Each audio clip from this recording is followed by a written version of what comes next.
नमस्कार मंडळी, मला एक सांगा, तुमच्या आयुष्यात असा एखादा माणूस आहे का जो पाठीमागून खंजीर खुपसतो, अति शहाणा बनतो आणि तुम्हाला खाली खेचायला दिवस रात्र एक करतोय?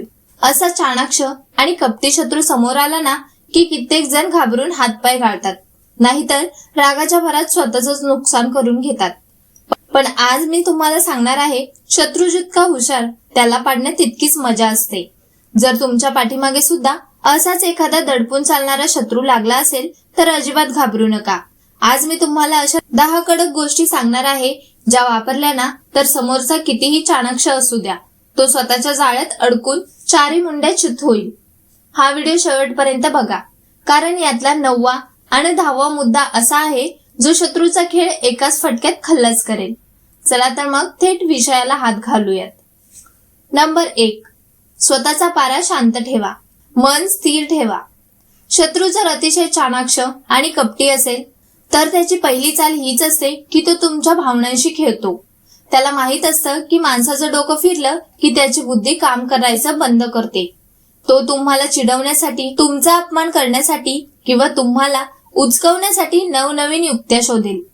जर तुम्ही त्याच्या जाळ्यात अडकलात आणि रागाच्या भरात एखादा निर्णय घेतला तर तिथेच तुमचा पराभव ठरलेला असतो.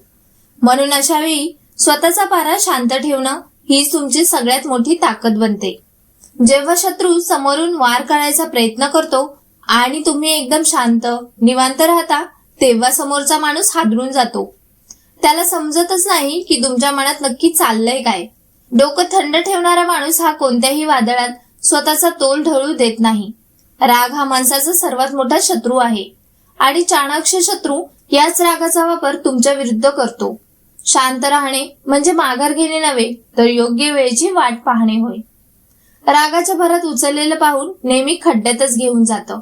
म्हणून समोरचा कितीही उडाला तरी तुम्ही तुमची शांतता सोडायची नाही. ज्याचं डोकं थंड असतं त्याचा विजय कायम पक्का असतो. नंबर 2, गप्प रहा, तोंडाचा पत्ता बंद ठेवा, म्हणजेच गोपनीयता पाळा. तुमच्या मनात काय विचार चालले आहेत, तुमची पुढची चाल काय असणार आहे किंवा तुमची रणनीती काय आहे याबद्दल वाच्यता करू नका. चाणाक्ष शत्रू नेहमी तुमच्या माणसांवर, तुमच्या बोलण्यावर लक्ष ठेवून असतो. अनेकदा आपण ओघात किंवा रागाच्या भरात मी तुला बघून घेतो किंवा मी असं करणार आहे असं बोलून जातो आणि शत्रूला सावध करतो. शांत राहणारा माणूस हा नेहमी रहस्यमयी वाटतो. शत्रूला सतत भीती वाटली पाहिजे की हा माणूस आतून काय शिजवतोय. तुमचे प्लॅन्स फक्त तुमच्या डोक्यात राहू द्या, ते कृतीतून बाहेर आले पाहिजेत, शब्दातून नाही. जे लोक जास्त बोलतात ते आपली रणनीती स्वतःच उघड करतात. त्यामुळे उगीच तोंड चालवण्यापेक्षा शांत राहून काम करण्यावर भर द्या. जबरा वार करायचा असेल तर आधी श्वास रोखून शांत राहावं लागतं. उघडी तिजोरी आणि उघडी रणनीती दोन्ही लुटली जातात. त्यामुळे आपल्या प्लॅन्सची कुणकुणही कोणाला लागू द्यायची नाही. शब्द कमी आणि थाट कमी असेल की शत्रू अर्धा तिथेच खचतो. नंबर 3, त्याची ताकद आणि कमजोरी ओळखा, म्हणजेच शत्रूचा अभ्यास करा. जगात असा कोणताही माणूस नाही ज्याच्याकडे फक्त ताकदच आहे आणि कमजोरी नाही. शत्रू कितीही हुशार असो, त्याच्यातही काही ना काही त्रुटी, अहंकार किंवा चुकीची सवय असतेच. त्याला हरवायचं असेल तर आधी त्याचा बारीक अभ्यास करा. तो कुठे मजबूत आहे, त्याच्याकडे कोणाचा पाठिंबा आहे आणि सर्वात महत्वाचं म्हणजे त्याची कमजोरी काय आहे. तो रागीट आहे का, तो उतावीळ आहे का, की तो कोणावर तरी आंधळा विश्वास ठेवतो. त्याच्या ताकदीवर थेट चालून जाऊ नका, कारण तिथे तो मजबूत आहे. पण त्याच्या कमजोरीवर लक्ष ठेवा आणि योग्य वेळ आल्यावर नेमका तिथेच वार करा. शत्रूचा अभ्यास करणारा माणूस कधीच रणांगणात हारत नाही. जशी प्रत्येक तळ्याला एक चावी असते तशीच प्रत्येक माणसाला एक कमजोरी असते. फक्त ती वेळ देऊन शोधता आली पाहिजे. एकदा कमजोरी हाताशी आली की समोरचा कितीही मोठा असो त्याला झुकावंच लागतं. नंबर 4, भावना बाजूला ठेवा आणि बुद्धीचा वापर करा. अनेकदा लोक शत्रूशी लढताना भावनावश होतात. त्याने माझ्यासोबत असंच का केलं, माझा काय दोष होता असा विचार करत बसतात किंवा सुडाच्या भावनेने आंधळे होतात. लढाईत भावनांना स्थान नसतं, तिथे फक्त बुद्धी आणि गणिताचा वापर करावा लागतो. शत्रूला हरवण्यासाठी भावनिक होऊन चालणार नाही. तर अत्यंत थंड डोक्याने व्यावसायिकासारखा विचार करावा लागेल. तुमचा प्रत्येक निर्णय हा नफा तोटा आणि जय पराजयाचा विचार करूनच घेतला गेला पाहिजे. सूट घेण्याच्या नादात स्वतःचं नुकसान करून घेऊ नका. जेव्हा तुम्ही बुद्धीचा वापर करता तेव्हा तुम्हाला शत्रूच्या चाली आधीच दिसायला लागतात आणि तुम्ही त्याला सहज मात देऊ शकता. भावनेच्या भरात लढलेला माणूस हातातील ढालही घालून बसतो. मैदानावरती टिकायचं असेल तर मन घट्ट आणि बुद्धी तल्लख ठेवावी लागते. डोक्याने खेळणाराच शेवटी बाजी मारतो. नंबर 5, आपलं नेटवर्क आणि माणसं मजबूत ठेवा. एकटा माणूस कितीही हुशार असला तरी 4 चांगल्या माणसांची साथ असलेल्या माणसाला तो कधीही हरू शकत नाही. शत्रूशी लढताना तुमची माणसं तुमच्या पाठीशी खंबीरपणे उभी राहिली पाहिजेत. तुमचं सामाजिक वर्तुळ, तुमचे खरे मित्र आणि तुमचे हितचिंतक त्यांच्याशी नातेसंबंध अधिक घट्ट करा. चाणक्य शत्रू नेहमी तुम्हाला एकटं पाडायचा प्रयत्न करेल. तुमच्या माणसांमध्ये गैरसमज पसरवेल. त्यामुळे आपल्या माणसांवर विश्वास ठेवा आणि त्यांना सोबत घेऊन चला. ज्या माणसाच्या पाठीवर विश्वासू माणसाचा हात असतो त्याच्याकडे वाकड्या नजरेने बघायची ताकद शत्रूची कधीच होत नाही. शत्रू कितीही मोठा असू दे, जर तुमची फळी मजबूत असेल तर तो तुमच्या जवळही भटकू शकत नाही. माणसांची कमाई हीच कोणत्याही संकटातील सगळ्यात मोठी ढाल असते. आपली माणसं जपा, तीच तुम्हाला सांभाळतील. नंबर 6, समोरच्याला वाटू द्या की तो जिंकतोय. ही एक अशी जुनी आणि प्रभावी चाल आहे. जेव्हा शत्रू अतिशय हुशार असतो तेव्हा त्याला थोड्या काळासाठी वाटू द्या की तो जिंकतोय आणि तुम्ही घाबरला आहात. जेव्हा माणसाला वाटतं की तो जिंकतोय तेव्हा त्याच्यात अहंकार येतो आणि तो निष्काळजी होतो. तो सावध राहणं सोडून देतो आणि हीच त्याची सर्वात मोठी कमजोरी ठरते. त्याला वाटू द्या की तुमचा पराभव झालाय. तुम्ही शांत बसलात, पण आतून तुम्ही तुमची तयारी मजबूत करत राहा.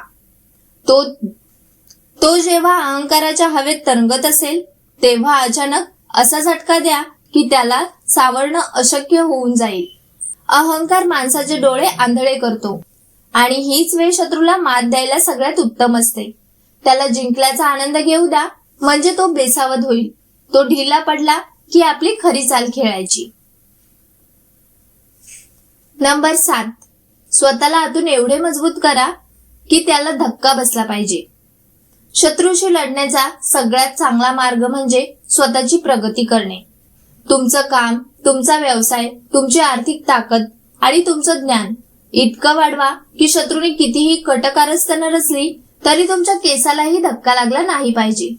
तुमची प्रगती हीच शत्रूच्या तोंडावर मारलेली सर्वात मोठी चपराक असते. जेव्हा तो तुम्हाला खाली खेचण्याचा प्रयत्न करतो आणि तुम्ही अजून वर जाता तेव्हा तो आतून खचून जातो. त्यामुळे शत्रूकडे लक्ष देण्यापेक्षा स्वतःला मजबूत करण्यावरती 90% ऊर्जा लावा. तुम्ही जितके पुढे जाल तितका शत्रू आपोआप मागे पडत जाईल.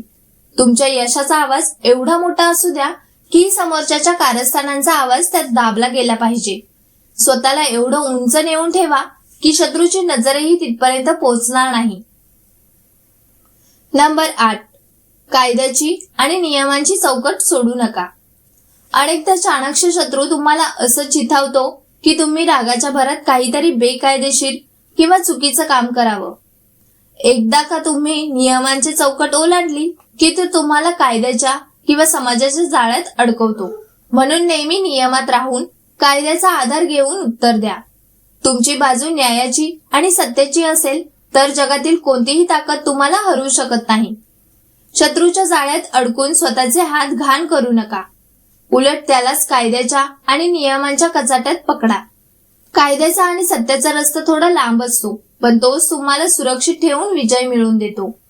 चुकीच्या रस्त्याने जाऊन शत्रूला संधी देण्यापेक्षा नियमाच्या चौकटीत राहून त्याला 4 मुंड्या चित करा. शिस्त हीच खरी ताकद आहे. नंबर 9, त्याच्या प्रत्येक चालीचा हिशोब ठेवा.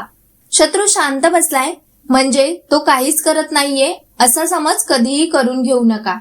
तो काय करतोय, कोणाला भेटतोय, समाजात तुमच्याबद्दल काय अफवा पसरवतोय यावरती न सांगता बारीक लक्ष ठेवा. त्याच्या प्रत्येक हालचालीची माहिती तुमच्याकडे असली पाहिजे. पण हे करत असताना त्याला अजिबात शंका येऊ देऊ नका. की तुम्ही त्याच्यावर लक्ष ठेवून आहात. जेव्हा तुम्हाला त्याची प्रत्येक पुढची चाल आधीच माहीत असते, तेव्हा तुम्ही त्याच्या चाली निष्फळ करण्यासाठी आधीच तयार राहू शकता. सतर्क राहणारा माणूस कधीच फसत नाही. शत्रूचा प्रत्येक डाव तुम्हाला आधीच कळला तर त्याचा वार हवेतच रिकामा जाईल. डोळ्यात तेल घालून लक्ष ठेवा, पण तोंडावरती शांतता ठेवा. नंबर 10. योग्य वेळेची वाट बघा आणि एकाच फटक्यात विषय संपवा. रोज रोज शत्रूशी बारीक सारीक कटकटी करत बसण्यात आपली ऊर्जा वाया घालू नका. संयम ठेवा. शिकारी जशी शिकार करण्यासाठी तासनतास झाडीत शांत बसून योग्य संधीची वाट बघतो, तशी वाट बघा. जेव्हा शत्रू एखादी मोठी चूक करेल तेव्हा त्याची पकड ढिली होईल. तेव्हा असा निर्णायक डाव टाका की त्याला पुन्हा डोकं वर काढायला जागाच उरली नाही पाहिजे. बारकाईने केलेले छोटे वार सोडून द्या. थेट असा वार करा की विषय एकाच फटक्यात कायमचा संपला पाहिजे. रोजच्या किरकोळ भांडणात शक्ती वाया घालवणं मूर्खपणाचं असतं. वेळ आपली असू द्या किंवा शत्रूची, संधी मिळताच असा तडाखा द्या की समोरच्याला स्कोप राहिलाही वेळ मिळाला नाही पाहिजे. एकदाच करा, पण असं करा की विषय कायमचा क्लोज झाला पाहिजे. तर मित्रांनो, आयुष्यात शत्रू असणं ही वाईट गोष्ट नाही. उलट तो तुम्हाला अधिक सतर्क, मजबूत आणि हुशार बनवत असतो.